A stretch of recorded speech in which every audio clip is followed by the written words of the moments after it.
In this training, we'll discuss how to properly manage a venue's entry to provide safety for all patrons. What are entry checks? In order to maintain safety at public venues, Bravo 1 may be asked to conduct various types of entry checks, such as bag searches, pat-downs, handheld metal detector wanding, or walk-through metal detector searches. The goal of these checks is to ensure patrons don't bring in banned contraband and to observe suspicious behavior at the point of entry. Public venues are, of course, considered a high-risk target for a variety of threats, so entry checks are an important component to venue security. Legal authority. The frisking of people in bags is authorized under Terry v. Ohio. Pat-downs and bag searches may only be done by event staff personnel when a security or police officer is present. Terry allows for a limited pat-down of a person's outer garments for weapons. Purses, backpacks, or other containers are included. Only if you have reasonable suspicion that a crime has happened or about to take place can you conduct a Terry search. Venues that inform their patrons of a bag search before they enter with signage are allowed to conduct bag searches and pat-downs. Anyone who refuses a search may be denied entry. Contraband may be seized if its nature is immediately identifiable. Each venue will have separate specific protocols on what they're looking for and what is banned. Pay attention to these protocols before working at that site. Whether you are doing bag searches, wanding, or pat-downs, make sure you are consistent with how you treat each guest, especially if you're doing random searches. It is important that guests not feel like they were targeted due to their race, sex, or cultural representation. Bag frisks should be required of everyone entering the venue on event days. This includes employees, contractors, performers, media, and official guests. Depending on the venue and their requirements, the degree to which bag searches will be conducted may vary. This could go from a simple glance in the bags to emptying all contents of the bag. Make sure you know what items are not allowed per venue rules. All persons, bags, and containers that are hand-carried into the venue are subject to search. We all know how awkward it can be to go through an entry checkpoint at a venue. So the best thing you can do to make things easy and smooth for everyone involved is to be friendly and practice good customer service skills. So first of all, remember to be friendly with all guest interactions, even if you are telling them an item isn't allowed. Be consistent. It's easy to be accused of racism or prejudice if you treat one class different than another. Don't let the line of people who need to enter the event stress you out. Be consistent with all searches and don't get rushed just because there's a line. Don't take it personally. A guest may be upset with you for not allowing them to bring in certain items, but remember, they are upset with the policy, not you. Always ask for help when a supervisor when needed. Remain calm in any situation. Don't allow your frustrations or anger to show. And finally, always thank your guests for their time. Tell them to enjoy the show or game, etc., as you're letting them know that they can go on their way. Make eye contact. It's really easy when we're doing bag searches and pat-downs and so forth to forget to look up and make eye contact with our guest. But when searching a bag or wanding someone, make sure you do this.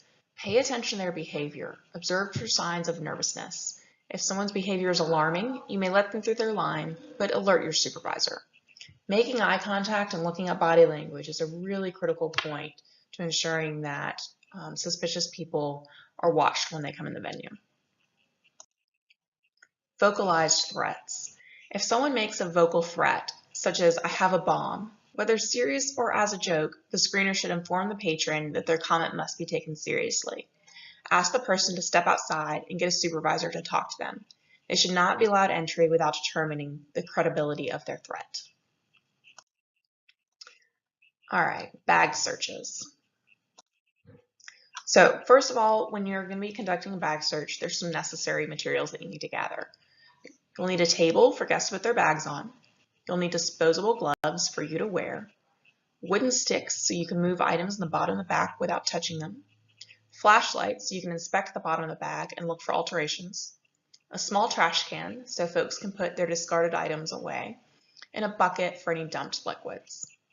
Ideally, you'd also have an area to store checked items that a guest can't return to their car. Some venues may not offer this, but in the ideal scenario, you would have it.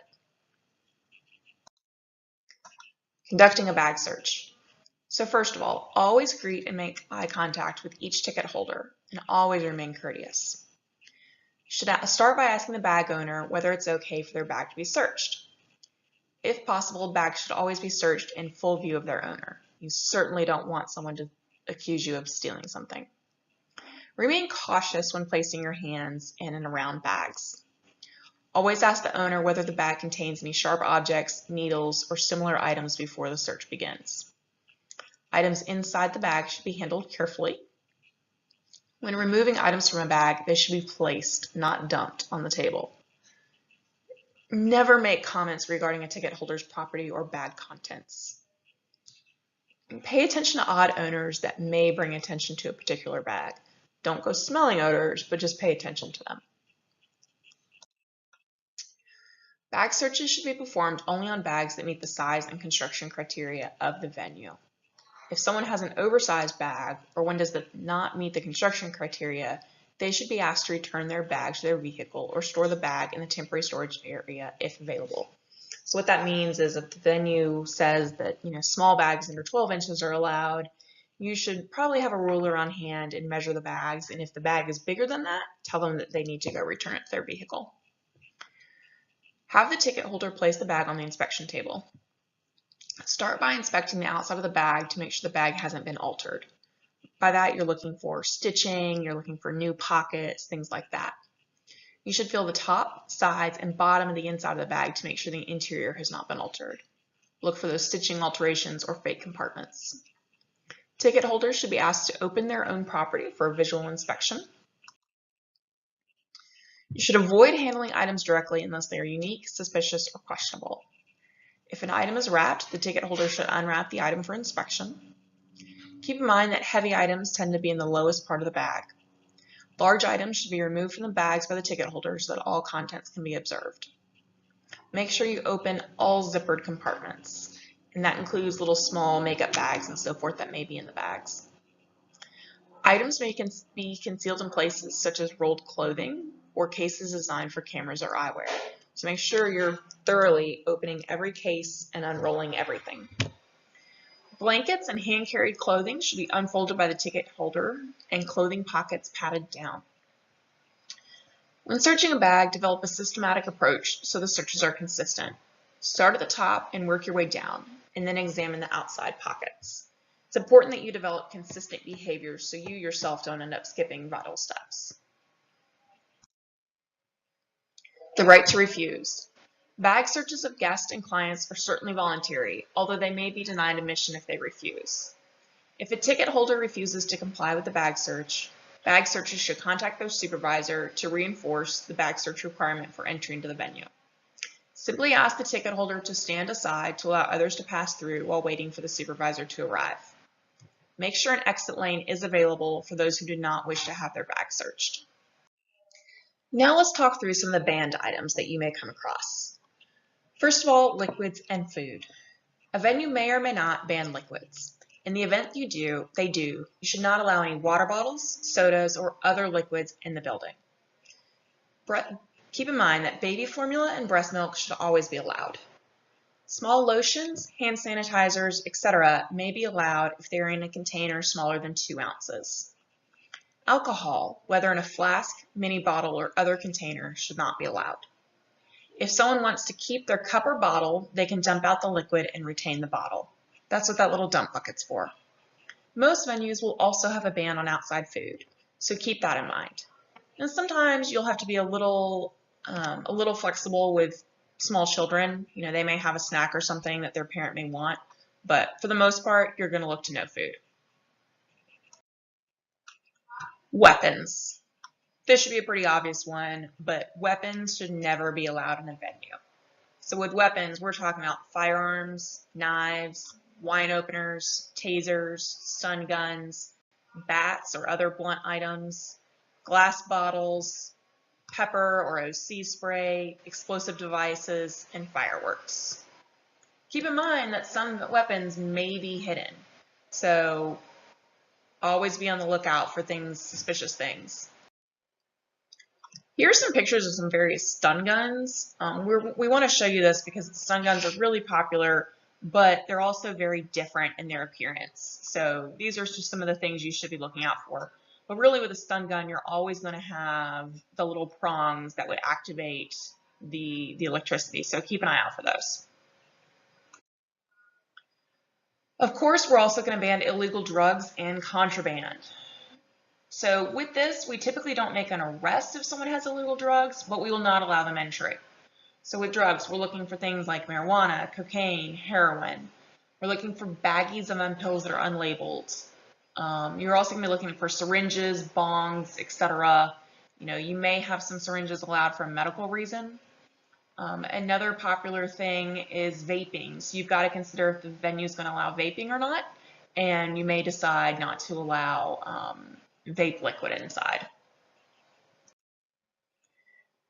Cameras and recording devices. Some venues may not allow recording of performances. Of course, a cell phone is allowed, but we may not allow large cameras or video cameras. Potential bomb instruments. This is where you really just have to think about suspicious items. If somebody has things in a bag that just don't quite make sense and they seem out of place, then it's probably considered suspicious.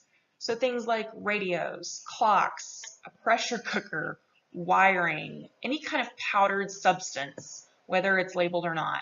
C4, a cell phone, especially an out-of-date cell phone, things like that. Those are all bomb-making instruments. So you may see one of those items by itself, but then another patron may be bringing in something else to go with it so they can actually build a bomb on site. So be on the lookout for these suspicious items and alert your supervisor if you see something that seems out of place. So what do you do if you identify an item? So first of all, if it's a banned item, if it's a liquid, if it's a wine opener, a knife, things like that, you're going to inform the patron politely that their item is not allowed in the venue for safety reasons. If they would like to enter, they will need to dispose of the item or return it to their vehicle. As we said earlier, some sites may allow for a check of certain items. Generally speaking, most people are going to understand because they didn't even realize they had the item to begin with. But if someone gets particularly hostile about an item, then definitely get your supervisor involved. And you may have to get law enforcement involved if appropriate for final disposal. Ideally, we would have them return the item to their ticket holder's car or place in temporary storage. Sometimes we may confiscate things by law enforcement, depending on what the item is.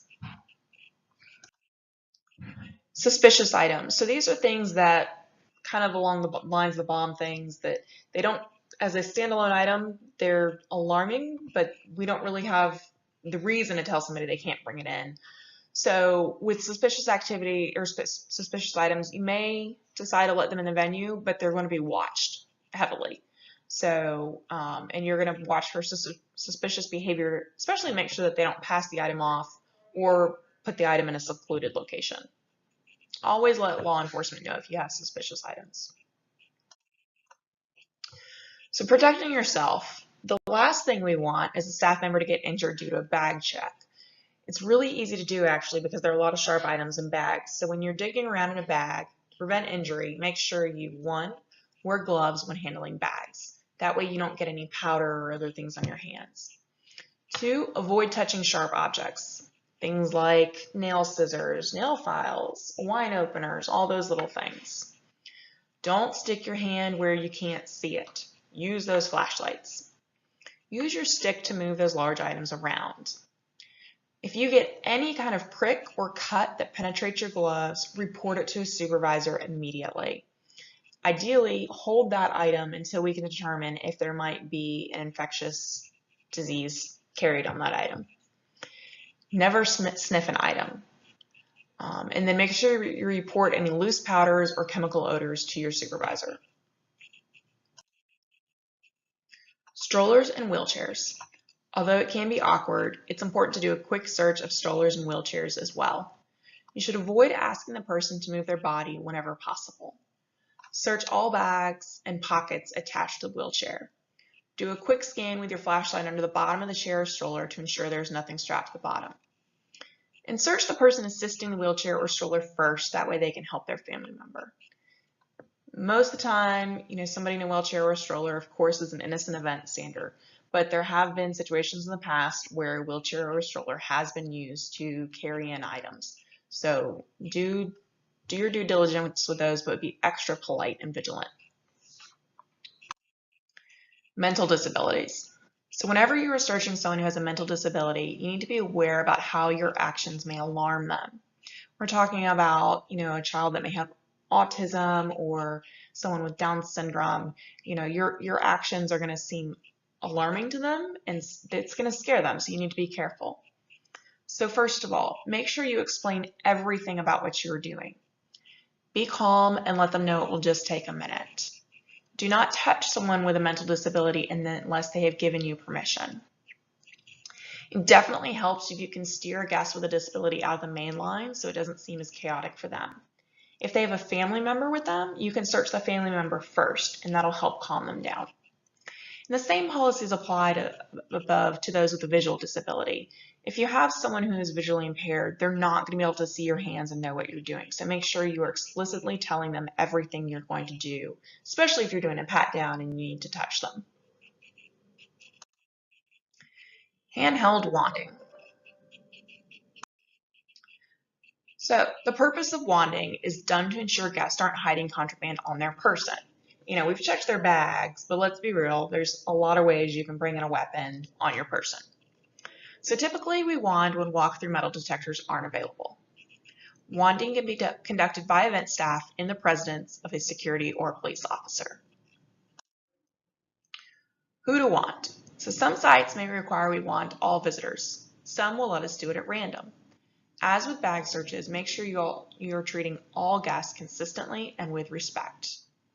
If you're wanding all individuals, make sure you do everyone, regardless of their age or disability. And remember, employees should also be wanded. How to wand. Start by asking the guest if you can do a quick wand. If they have a bulky coat, ask them to remove it. Personal belongings should be placed on the table. Ask the patron to take any objects out of their pockets. Ask them to stand with their feet apart and arms up. Divide the body screening process in half vertically. Starting at the top right shoulder area, where the clothing is visible on the torso, hold the wand 1 to 2 inches from the person and move the hand wand over each side as follows. Move the wand down the shoulder and out to the arm and wrist, ensuring that the patron's hand is open and visually check that he or she is not holding anything. Move the wand down the outside of the torso to the waist, down the outside of the leg to the clothing line, and then go up the inside of the leg to the groin area and down the opposite leg. Move up the left side of the body, duplicating the opposite path from the right. And then move behind the patron and repeat the motion from their back.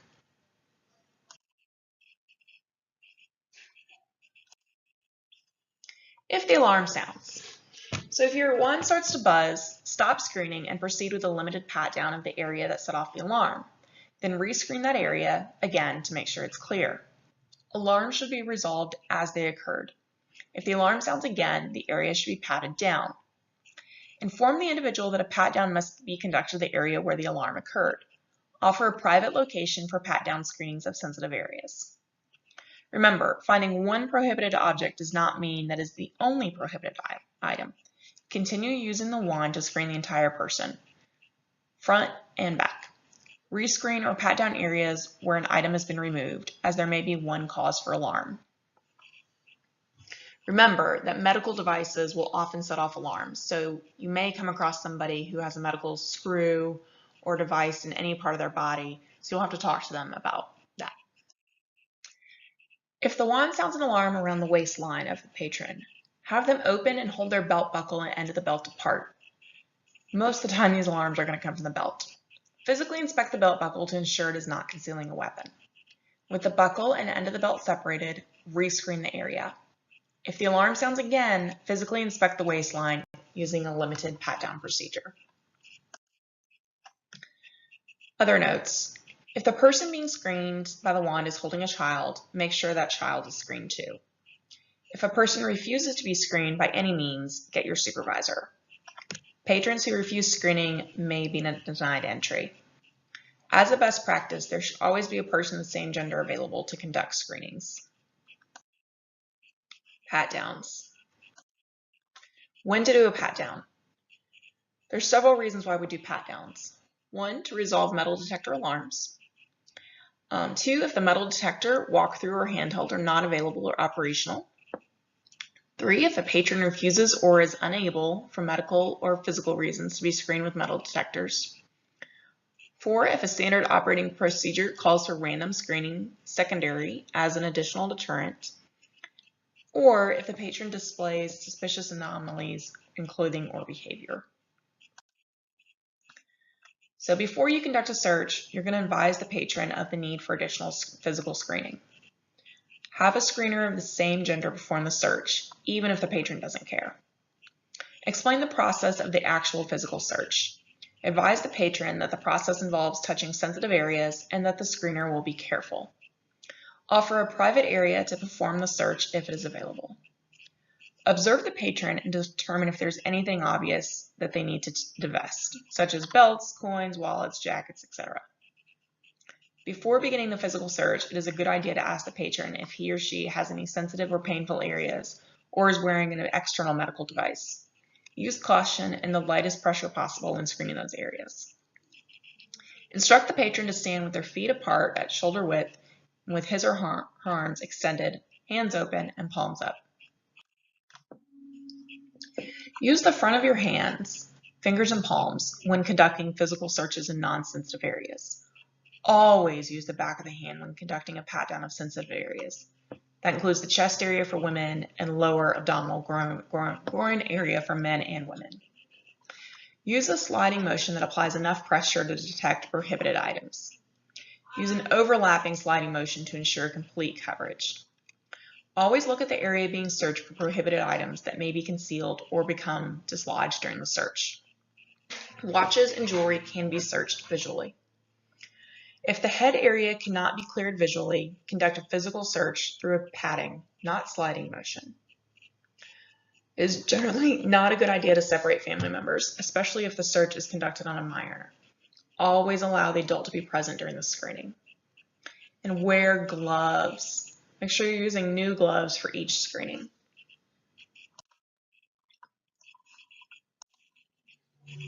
Whether beginning with a front or back search, begin with the collar areas by pressing the collar between the thumb and forefinger and sliding from one side to another. If the collar is too tight and the pressing of the collar should pinch, use the fingertips of the hand to press the collar. Search the arms using a sliding motion, beginning at the armpit and sliding towards the wrist. Repeat as many times as needed to conduct a thorough search. Search the torso using one or two hands. Begin at the shoulders and continue to the waist. Be sure to search both sides of the torso too. Search the waistline by pressing it between the thumbs and forefingers. If the patron has clothes that cover the waistline, ask him or her to raise it. Search by sliding your hands from one side to the other. If the waistline is too tight to conduct a thorough search, slide the outside of the waistline with the front of the hand to avoid pinching the patron. If the patron is wearing loose-fitting clothing, ask him or her to tighten the clothes by pulling up to improve screening the buttocks. Use the back of the hand to search the buttocks from top to bottom. Use the front of the hands in a sliding motion from top to bottom. Search the sides and backs of both legs. When complete with either the front or back search, instruct the patron to lower his or her arms. Have the patron turn around and raise their arms again, and then begin the other side. Banned objects. If you find a banned object during a pat-down, handle it like you would at bag check and get your supervisor. Most likely, you'll give the patron the option to return it to their vehicle, but you may just choose to confiscate the item as well. So that's it.